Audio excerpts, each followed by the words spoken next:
right? There's two forms, there's hydroxylation and methylation. With hydroxylation, that causes all the harmful forms of estrogen.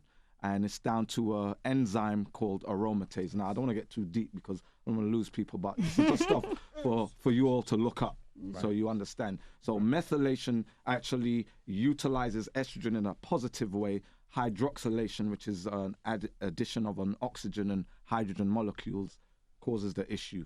So estrogen dominance, we're surrounded by estrogen. It's a crazy situation. Dr. Amsu, do you want to tell them where it comes from? Through stress, diet, and pollutants. Right, pollutants And through stress, certain diet, and foods. pollutants.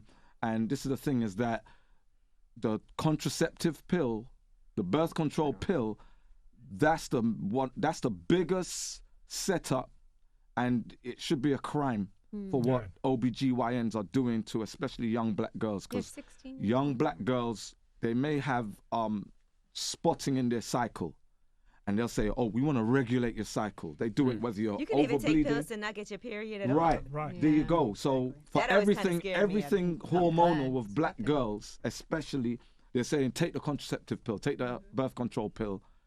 They know that the birth control pill is estrogen or progestin, and they cause endometriosis, they cause fibroids, they cause PCOS.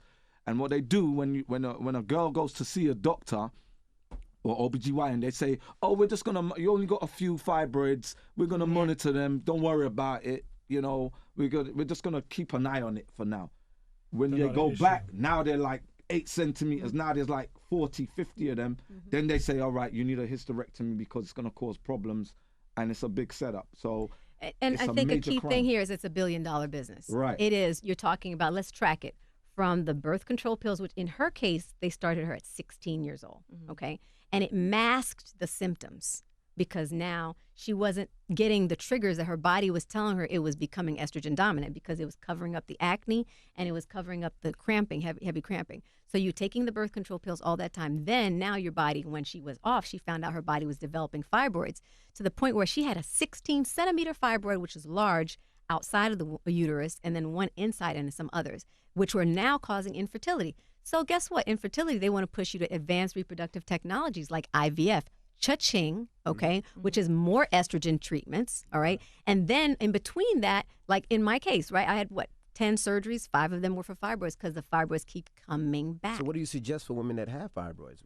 Well, very first thing is become educated. And like I said, that decision. How safe is birth control, the pills? Is it Very safe?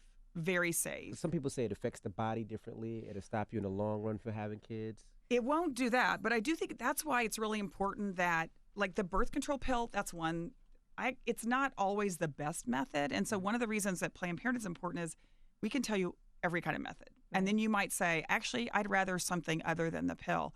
In fact, one of the things we just did, I know I say we, and I know I'm gone, but I've only been gone a month, so it's still like, but we did this clinical trial for a self-injectable birth control. It's Depo-Provera, but you basically can take it home, and it's good for 3 months. Now that, for some women, is like, it's really effective, super easy to do. So to me, we have to keep finding methods, because someone will say, I can remember to take a pill every day, and then other women say that is just not gonna that's not gonna work. I remember being on a pill and forgetting, then you have to double up the next day, and right, then it's hard. You forget 2 days, and then you're like, forget it, I didn't bring it with me on this trip, and now I have to start all over. Right. So it's not an easy but thing. yes, definitely making sure every woman, every patient knows the medical complications, if there are any, is important. Right. Yeah.